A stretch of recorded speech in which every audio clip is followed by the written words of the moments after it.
So this session today on Materia Medica covers the extension of remedies under aphorism 221, and that is the remedies ABHMS, aconite, belladonna, hyoscyamus, myrtle and stramonium. In addition to that, there are these remedies which are VIP Co, that is veratrum, ignitia, pulsatilla, china and opium.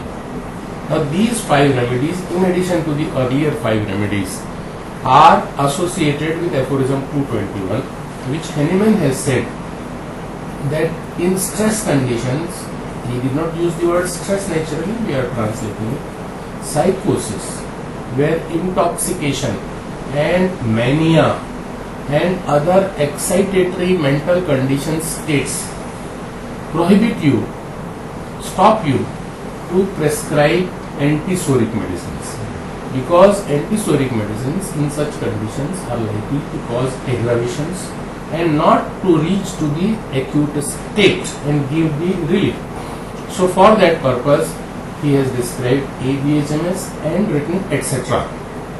By clinical experience over the years and by seeing the picture which is available to us, we find that these 5 drugs are also, if not equally, nearly useful than other 5 drugs.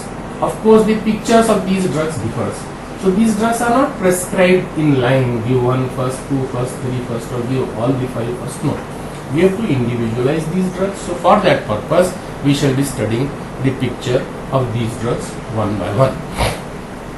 So first is veratrum album, to be studied under these very 6 regions, divisions. First is region, nerves, abdominal, heart, blood vessels, then vertex, then blood, respiratory and digestive systems, and more on the left side. This is what mentions Vermeulen. Now here, it is an important observation of Hahnemann that veratrum album can promote a cure of almost 1/3 of the insane in lunatic asylums.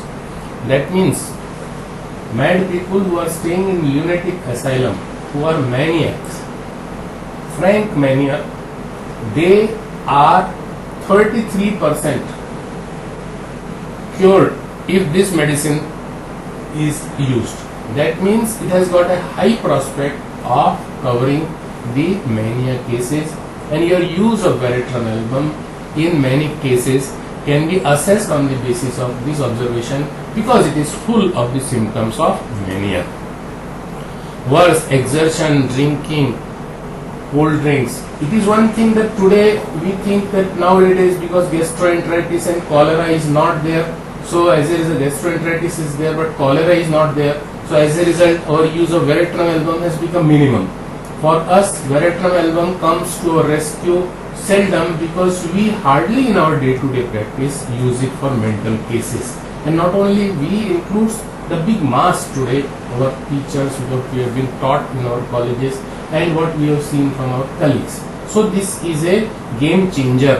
This is a plan which you have to remember and do it by your own practice. So exertion, drinking, cold drinks, during pain, fright, wet, cold, least motion, before and during menses, during stool, when perspiring, all these Vermeulen symptoms can be related to Allen's keynotes also. You open Allen's keynotes and you will find these symptoms for revision. Change of weather, cloudy weather, after drinking and during pain. Now you will say, sir, you are talking of prescribing for mania and mental state. So what is the relation of these modalities with the mental state? The reason is very simple. It is that these drugs, the 5+5, are not only useful in mental conditions, they are also useful in physical conditions, provided there is a presence of stress. In the first lecture yesterday, we have seen the relation of psychiatric symptoms with organic diseases. So the organic disease patients come to us for organic disease. In the background there is stress, in the background there is psychotic state, and we have to prescribe remedies on the background on the basis of that. So even in physical and organic conditions, this aphorism 5+5 remedies are useful. That is why these symptoms are important. Then better by hot drinks, walking about, covering, lying, pressure on vertex which ameliorates the headache, warm room and stimulants. Then hearings repeatedly verified symptoms of mind. Attacks of pain with delirium. Now the delirium, we from our learning and from the present timings we have seen that delirium has been related to fever, and now that those acute conditions or rather typhoid state is also related with fever. So these symptoms, because we get seldom opportunity to treat hyperpyrexia as commonly done by our allopathic friends, we get seldom those opportunities. So that is why these symptoms of delirium etc. had even for me become outdated, and we had in fact stopped studying those drugs which we studied during our student life when people used to come to us for febrile conditions also. But no, there is a relation of delirium with mental state. So delirium is associated in terms of its ingredients, that is parts, with conditions like hallucinations, conditions like delusions, conditions like illusions. So that is in psychotic state also these symptoms, the basics of it are related. So here there is delirium which is along with pain, so much severe pain that the patient is driven to delirium. So that means it's a good remedy for very acute pain provided there are symptoms. Then mania, desire to cut and tear everything, especially clothes. Lewdness, lewdness means lasciviousness, that is sexiness, talk, lewd and sexy. So this lewdness and lascivious talk, religious or amorous, two extremes. And degrandeur, that is grandiosity, mania. Then disposed to silence, reticence, or talk about faults of others. If irritated, scolding and calling names. Remember, this literature is nearly 200 years old. We have to interpret this. Cold sweat on forehead with anguish and fear of death, despair of her salvation, it is religious insanity, with suppressed menses. Then mind, precocity in childhood, that is these precocious children who have been developed excessively bodily and mentally. Intellectual and serious children asking a lot of philosophical questions.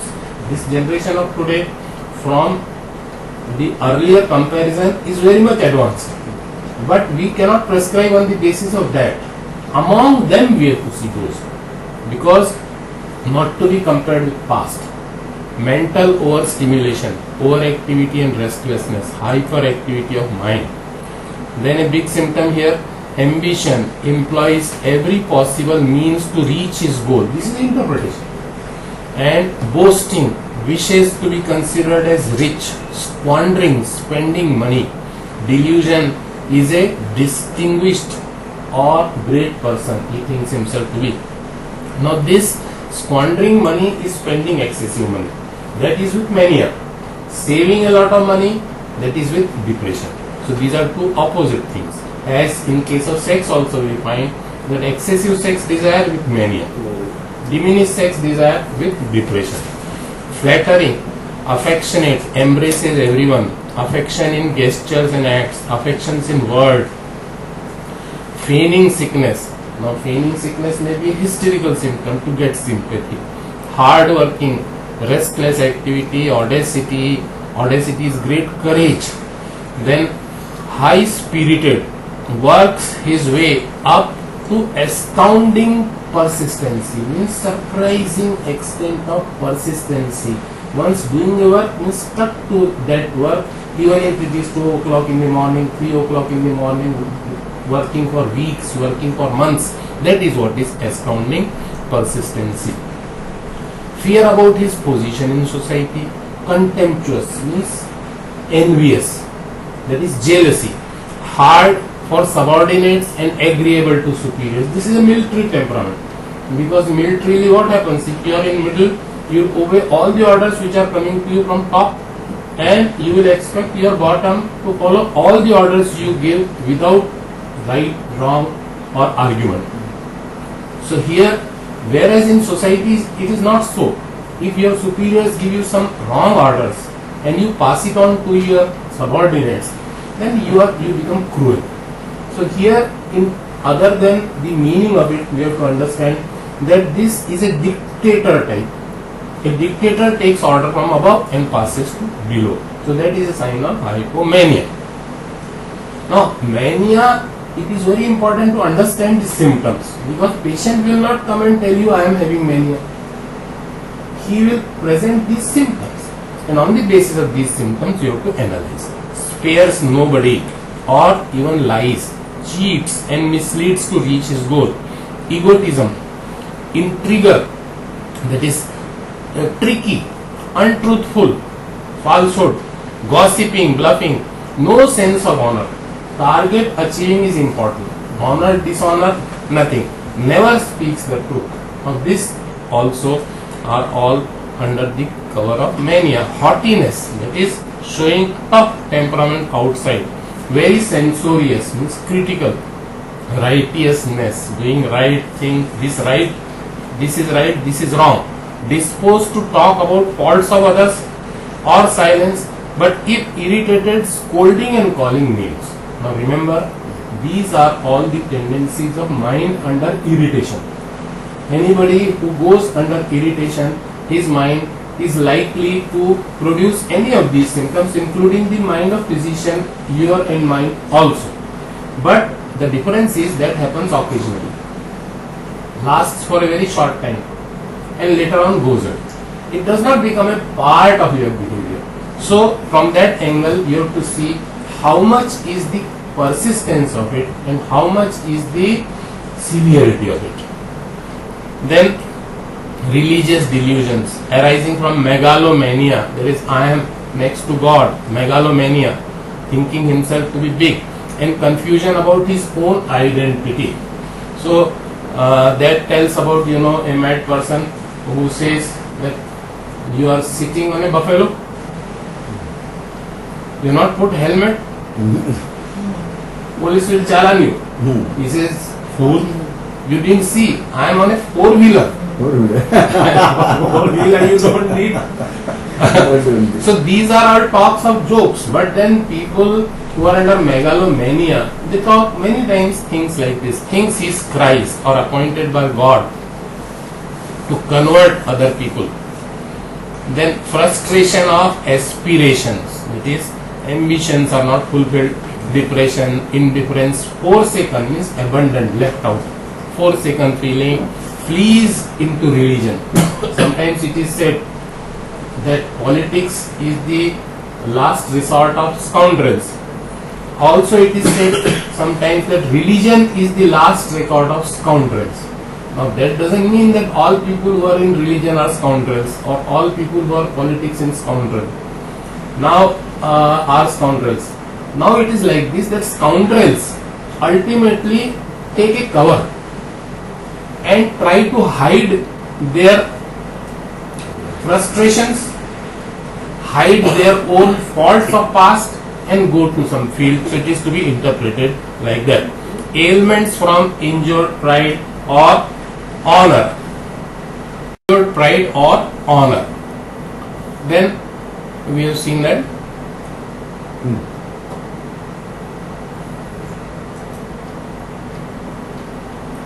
Then insanity, religious insanity, praying, prattling. Prattling means telling too much about one's own self, bluffing, talking high about one's own self, striking, hitting, and loquacity, etc. Under generalities, we see trembling with chilliness. One of the most chilly remedies is veratrum, because local coldness, as if lump of ice has been kept on top of the head, as well as general coldness. Cold feeling in blood vessels, bones, or sensation of heat in blood vessels. These are two extreme things. Sensation of heat in blood vessels goes more with sickle. Sickle has got heat inside and cold outside. So whereas arsenic has the opposite of sickle. cold perspiration, especially on forehead. The forehead, not only forehead, any part of the body you can get it, but more prominently on forehead. Craving for juicy things, that is acid, fruit or salty things and cold drinks. Intense thirst.